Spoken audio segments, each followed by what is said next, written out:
Selamat datang kembali di channel YouTube Kisah Para Leluhur Nusantara. Pada kesempatan ini kami hendak memberitakan tentang Alap-alap Laut Kidul karya Hopinghu bagian 19C. Tubuh Eulis tiba-tiba menjadi lemas dan ia tidak mampu bergerak lagi. Aki Mahesasura menghampiri dan memegang pangkal lengan kanan Eulis dan diangkatnya gadis itu bangkit berdiri. Akan tetapi tubuh Eulis seperti lemas tak bertenaga sehingga ia berdiri lunglai dan bersandar ke tubuh kakek itu. Jatmika, hentikan perlawananmu atau aku akan membunuh gadis ini. Aki Mahesasura membentak dan Jatmika cepat melompat ke belakang lalu memandang. Alangkah kagetnya ketika dia melihat Eulis sudah tertangkap oleh kakek yang mukanya seperti Begawan Durna tokoh cerita Mahabharata itu. Aki Mahesasura, bebaskan gadis itu dan mari kita bertanding secara jantan. Jatmika membentak marah dan juga khawatir melihat Eulis sudah tak berdaya dan tertawan. Hehehe, Jatmika. Buang kerismu dan menyerahlah daripada engkau melihat gadis ini kubunuh di depan matamu. Aki Mahesasura mengancam sambil mengangkat tongkat ularnya, mengancam untuk membunuh gadis itu dengan tongkatnya. Aki Mahesasura, tidak malukah Andika bertindak curang? Lepaskan Nimas Eulis dan mari kita mengadu kesaktian kalau Andika berani. Kembali Jatmika menantang. Hahaha. Ini bukan kecurangan melainkan kecerdikan, Jatmika. Kalau dengan akal dapat menang tanpa lelah, mengapa mesti menggunakan okol yang melelahkan? Tiba-tiba Eulis yang lemas tak berdaya itu berseru, suaranya juga terdengar lemah namun cukup lantang. Jangan menyerah, Kakang Mas Jatmika. Lawan mereka, jangan pedulikan aku. Aku tidak takut mati. Aki Mahesasura menjadi marah. Mukanya yang berkulit hitam menjadi semakin hitam dan sepasang mata yang cekung itu mengeluarkan sinar berapi. Kalau ia minta mati, lihatlah betapa aku akan membunuhnya, Jatmika. Katanya dan dia mengangkat tongkat ularnya, siap ditusukkan pada leher Eulis yang memandang dengan mata tidak membayangkan rasa takut sedikitpun. Tahan! Teriak Jatmika dan kakek itu menahan pukulan tongkatnya. Aki Mahesasura, katakan dulu apa yang akan Andika lakukan kalau aku mau menyerah. Kalau setelah aku menyerah Andika tetap akan membunuh Nimas Eulis, apa artinya aku menyerah? Aku akan melawan sampai titik darah penghabisan dan kalau Andika membunuh Nimas Eulis, aku pasti akan membunuhmu. Ucapan Jatmika itu dikeluarkan dengan penuh semangat sehingga dapat terasa oleh Aki Mahesasura bahwa ucapan itu bukan sekedar gertak belaka. Kakek ini berpikir, tidak ada untungnya kalau dia membunuh gadis jelita ini. Apalagi kalau dia melakukan itu, Jatmika tentu akan berusaha mati-matian untuk membunuhnya dan dia tahu betapa saktinya pemuda itu. Baiklah. Kalau engkau tidak melawan dan menyerahkan diri, aku tidak akan membunuh kalian berdua. Kata kakek itu. Bersumpahlah, Aki Mahesasura, baru aku mau percaya. Kata Jatmika. Keparat. Engkau tidak percaya janji seorang datuk besar yang sakti Draguna seperti aku? Baik, aku bersumpah tidak akan membunuh kalian kalau engkau mau menyerah. Jangan, Kakang Mas Jatmika. Jangan percaya padanya, jangan menyerah dan jangan pedulikan aku. Teriak Eulis. Nimas Eulis, jangan khawatir. Aku yakin bahwa seorang tua dan terhormat seperti Aki Mahesasura tidak akan melanggar sumpahnya sendiri. Nah, Aki Mahesasura, aku menyerah. Jatmika menyarungkan kembali kerisnya. Aki Mahesasura lalu berkata kepada 3 orang muridnya dengan suara memerintah.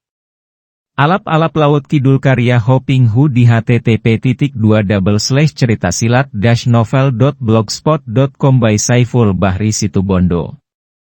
Ikat tangan mereka ke belakang, pergunakan tali pengikat pinggang kalian. 3 orang murid itu lalu melolos sabuk mereka. Sabuk itu terbuat dari lawe yang sudah dirajah, diberi kesaktian, karena itu merupakan benda yang memiliki daya yang luar biasa kuatnya. Mahesasura menyeringai mengelus jenggotnya yang putih melihat 3 orang muridnya sibuk melaksanakan perintahnya. Munding Beureum dan Munding Koneng menelikung kedua lengan Jatmika ke belakang tubuhnya, sedangkan Munding Hejo mengikat kedua pergelangan tangan Eulis ke belakang tubuhnya pula. Setelah memeriksa ikatan itu yang amat kuat, Mahesasura lalu menepuk 3 kali pundak dan punggung Eulis dan seketika gadis itu mampu bergerak. Eulis meronta dan berusaha mematahkan ikatan kedua tangan, namun usahanya tidak berhasil karena tali itu kuat bukan main. Gadis itu menjadi marah dan kedua kakinya mencuat bergantian ia mencoba untuk menyerang Mahesasura. Kakek ini terkekeh dan mengelak, terkadang menangkis sehingga kaki gadis itu terpental dan ia merasa tulang kakinya nyeri ketika tertangkis oleh tangan kakek itu. Melihat gadis itu sudah dapat bergerak, Jatmika diam-diam juga mengerahkan tenaga untuk membikin putus tali yang menelikungnya, namun usahanya juga tidak berhasil. Maklumlah dia bahwa mereka berdua tidak akan dapat melepaskan diri karena itu mereka harus mempergunakan kecerdikan, menanti kesempatan untuk meloloskan diri. Menggunakan kekerasan yang sia-sia hanya merugikan mereka sendiri. Jatmika, engkau sudah berjanji tidak melawan dan aku berjanji tidak akan membunuh kalian. Kalau kalian ingkar janji, aku pun dapat mengingkari janjiku dan membunuh kalian. Kata Aki Mahesasura. Nimas Eulis, kata-katanya itu benar. Kita harus menyerah, itulah yang sudah kujanjikan dan aku tidak ingin melihat engkau melanggar janji. Tenanglah, Nimas, engkau tidak perlu khawatir. Bukankah aku berada di sampingmu? Eulis juga melihat betapa perlawanan akan sia-sia belaka. Ia memandang pemuda itu dan melihat pemuda itu tersenyum dan sinar matanya seolah memberi isyarat kepadanya. Ia pun berhenti meronta dan menundukkan muka lalu berkata lirih. Aku menyerah. Hehehe hohoho. Aki Mahesasura tertawa gembira. Sebentar lagi malam tiba. Mari kita bawa 2 orang tawanan ini ke pondok kita agar tidak kemalaman di perjalanan. 3 orang muridnya itu menggiring Jatmika dan Eulis memasuki hutan. Mereka berhenti setelah hari menjadi agak gelap. Senja telah tiba dan mereka sampai di lembah sungai Cilutung di mana berdiri sebuah pondok kayu yang cukup besar. Jatmika dan Eulis disuruh masuk dan mereka semua duduk di atas bangku-bangku kayu mengelilingi sebuah meja. Munding Koneng dan Munding Hejo lalu sibuk bekerja di dapur mempersiapkan makanan dan di ruangan itu tinggal Aki Mahesasura dan Munding Biurum yang menemani atau menjaga 2 orang tawanan itu. Tak lama kemudian 2 orang murid yang sibuk di dapur itu memasuki ruangan membawa sebakul nasi dan beberapa macam masakan sederhana. Biarkan Nimas Listiani makan lebih dulu, kata Jatmika. Tidak, biarkan Kakang Mas Jatmika yang makan, bantah Eulis. Baiklah, Jatmika akan makan lebih dulu, kata kakek itu. Berdebar rasanya jantung kedua orang tawanan itu. Mungkin kini tiba saatnya mereka memperoleh kesempatan untuk meloloskan diri. Akan tetapi ternyata kakek itu cerdik sekali. Dia menyuruh membebaskan ikatan kedua tangan Jatmika, akan tetapi Eulis dalam keadaan masih terikat disuruh duduk di dekatnya. Dalam keadaan seperti ini tentu saja Jatmika tidak berani memberontak karena kakek itu akan dapat dengan mudah turun tangan membunuh Eulis. Akan tetapi untuk dapat membuat tubuhnya tetap sehat dan kuat, Jatmika menghilangkan perasaannya yang tertekan dan dia pun mulai makan. Sehabis makan dan minum, Jatmika diikat lagi kedua lengannya ke belakang. Barulah Aki Mahesasura Es menyuruh muridnya melepaskan ikatan tangan Eulis dan dia sendiri duduk dekat Jatmika untuk menjaga kalau gadis itu memberontak. Eulis maklum bahwa kalau ia memberontak, tentu nyawa Jatmika terancam. Ia menahan kemarahannya dan tidak memberontak, akan tetapi hatinya yang keras dan penuh kebencian terhadap musuh-musuhnya itu membuat ia marah sekali dan ia menolak keras ketika dipersilakan makan minum. Aku tidak sudi makan minum, bentaknya setelah kedua pergelangan tangannya dibebaskan dari ikatan. Engkau tidak mau makan? Kalau engkau lebih suka menderita dan mati kelaparan, terserah kepadamu, kata Aki Mahesasura. Nimas Eulis, harap engkau jangan berkeras hati seperti itu. Aki Mahesasura sudah berbaik hati memberi kita makan. Maka, makanlah, Nimas, ini perlu untuk menjaga kesehatan tubuhmu. Kembali mereka bertemu pandang dan Eulis melihat sinar mata pemuda itu yang mengandung isyarat kepadanya. Ia pun teringat bahwa selama mereka masih belum dibunuh, hanya ditawan saja mereka berdua masih mempunyai kesempatan untuk melepaskan diri dari cengkeraman Aki Mahesasura dan 3 orang muridnya.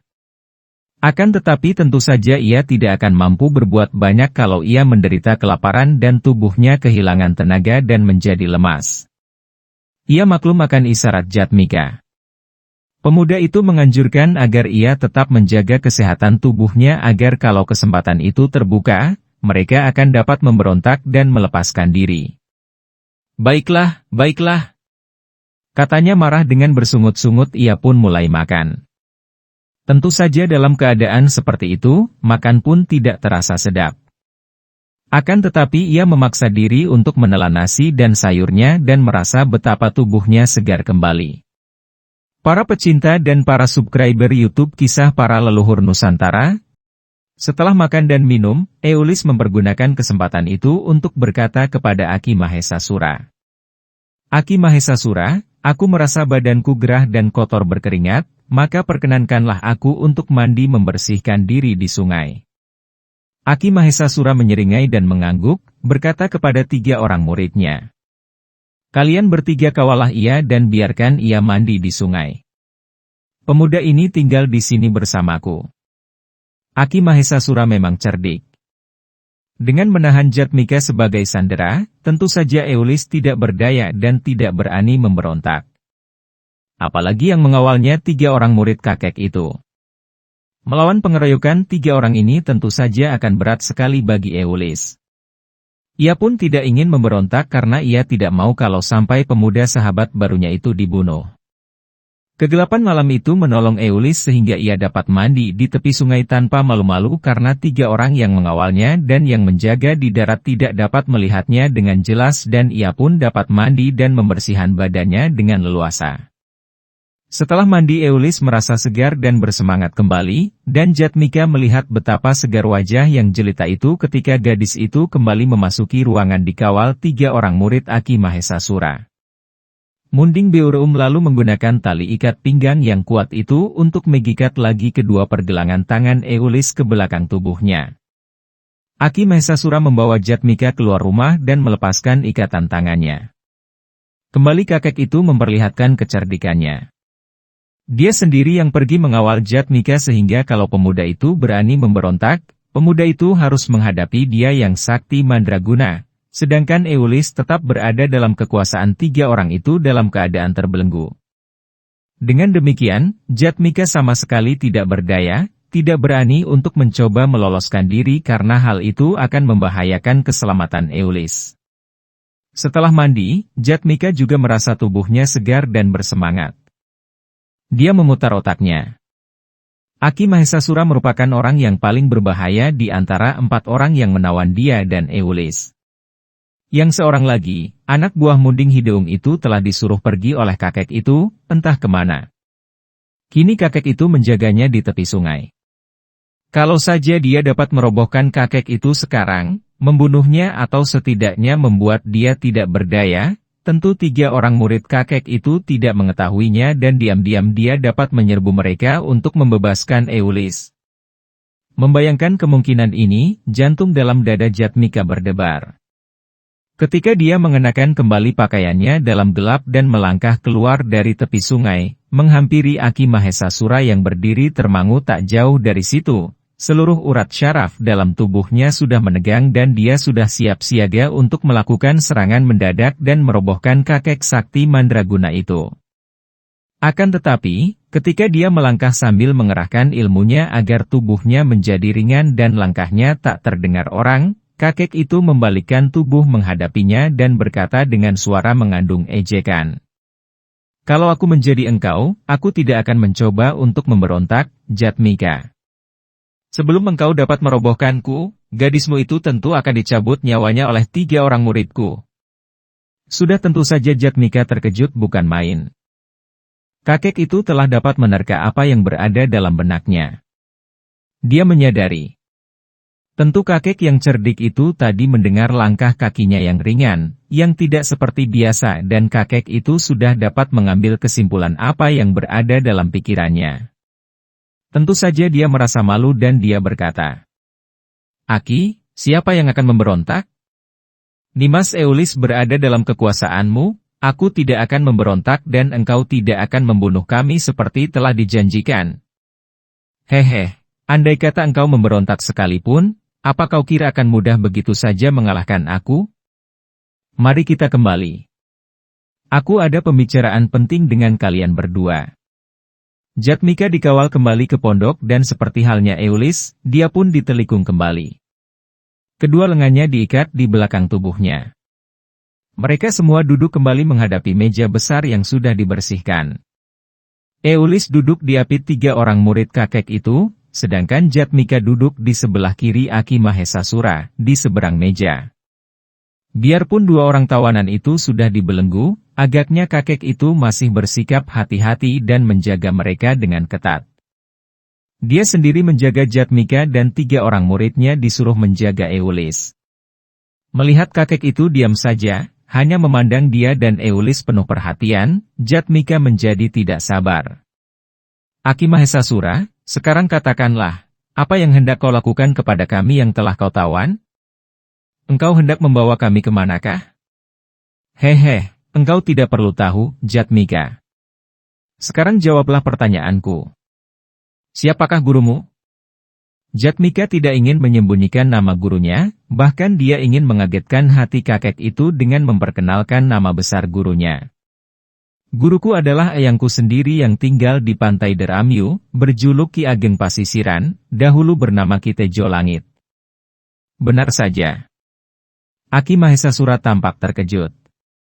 3 orang saudara seperguruan Tejo dari Banten yang terkenal. Tejo Wening, Tejo Langit dan Tejo Budi. Kiranya engkau murid dan juga cucu Ki Tejo Langit? Bagus sekali. 3 orang datuk Banten itu tentu tidak suka kepada Mataram. Sungguh kebetulan sekali. Kalau begitu kita masih orang sendiri dan sehaluan. Sudahlah, sekarang kuhapuskan saja kesalahpahaman antara kita. Mulai sekarang kuajak kalian berdua untuk bekerja sama. Akan tetapi murid siapakah Listiani ini? Nimas Eulis adalah adik seperguruanku. Kata Jatmika karena dia sendiri tidak tahu, juga gadis itu tidak tahu murid siapakah ia. Akan tetapi dia tidak berbohong kalau mengakui gadis itu sebagai saudara seperguruannya karena ilmu-ilmu mereka memang sealiran. Bagus. Cocok sudah kalau begitu. Murid Tejo Langit tentu saja tepat untuk bekerja sama dengan kami. Jatmika dan Listiani, kalian tentu bersedia untuk bekerja sama dengan kami, bukan? Kalian murid dari Banten dan aku sendiri berasal dari Pajajaran, sudah semestinya bekerja sama untuk menentang kekuasaan Mataram yang sewenang-wenang itu. Mendengar dia diajak bersekutu menentang Mataram, tentu saja seketika hati Jatmika menolak keras. Akan tetapi dia bersikap cerdik. Dalam keadaan tidak berdaya itu tidak ada untungnya untuk berkeras menentang kehendak kakek itu. Dia dapat berpura-pura bersikap lunak dan hendak mengetahui apa sebenarnya yang dikehendaki kakek itu. Bekerja sama sih baik saja, Aki Mahesasura. Akan tetapi bekerja sama menentang kekuasaan Mataram? Apakah yang kau maksudkan dengan itu? Ketahuilah, Jatmika, Pangeran Mas Gede yang kini menjadi Adipati Sumedang adalah orang yang dipercaya oleh Sultan Agung di Mataram dan Kadipaten Sumedang akan dijadikan tempat penyimpanan ransum bagi para pasukan Mataram kalau nanti menyerang Kompeni Belanda di Batavia, bahkan Kadipaten Sumedang juga mempersiapkan pasukan untuk membantu Mataram menggempur Belanda. Kalau begitu lalu mengapa? Dengar baik-baik. Sebagai murid Ki Tejo Langit engkau tentu juga kami memusuhi Mataram. Karena Kadipaten Sumedang menjadi antek Mataram, maka perlu sekali Adipati Pangeran Mas Gede itu dirobohkan kedudukannya diganti seorang yang lebih pantas, seorang yang tidak mau menghambakan diri kepada Mataram. Maksudmu hendak memberontak terhadap Kadipaten Sumedang dan menggantikan adipatinya. Lalu kalau menurutmu, siapa yang akan dijadikan pengganti? Siapa saja asal dapat mengambil sikap memusuhi Mataram. Bisa diambil seorang dari murid-muridku, atau engkau sendiri juga bisa, Jatmika. Selama engkau menentang Mataram, aku akan selalu mendukung dan membantumu. Bicara memang mudah, Aki Mahesasura. Akan tetapi melaksanakan itulah yang sukar. Apa kau kira mudah saja merobohkan sang adipati yang memiliki banyak pasukan prajurit, hanya mengandalkan engkau, 3 orang muridmu dan kami berdua? Hehehe. Engkau terlalu memandang remeh kepadaku, Jatmika. Kau kira aku sebodoh itu? Aku sudah menghimpun kekuatan yang lumayan banyaknya. Walaupun tidak sebanyak pasukan Kadipaten Sumedang, namun seluruh anggota pasukan kami dipersenjatai dengan senjata api bedil, dan kalau kalian berdua mau membantu, sudah pasti Kadipaten Sumedang dapat direbut dan Pangeran Mas Gede dapat dirobohkan dan diganti orang lain. Jatmika sejak tadi memutar otaknya. Dia menerima pesan dari eyang dan ayahnya untuk membantu Sumedang yang sedang terancam pemberontakan. Siapa kira dia dan Eulis kini malah telah tertawan oleh pimpinan pemberontak itu yang bukan lain adalah Aki Mahesasura dan diajak untuk membantu pemberontakan menjatuhkan Kadipaten Sumedang.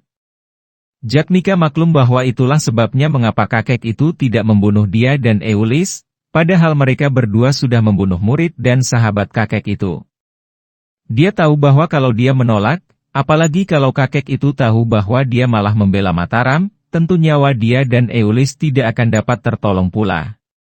Para pecinta dan para subscriber YouTube Kisah Para Leluhur Nusantara, kiranya cukup sekian dulu untuk bagian ini. Silahkan ikuti kisah Alap-Alap Laut Kidul bagian selanjutnya di waktu dan jam yang sama, dengan cara klik subscribe dan juga loncengnya, agar Anda selalu mendapatkan notifikasi jika channel YouTube ini mengupload video berita terbaru.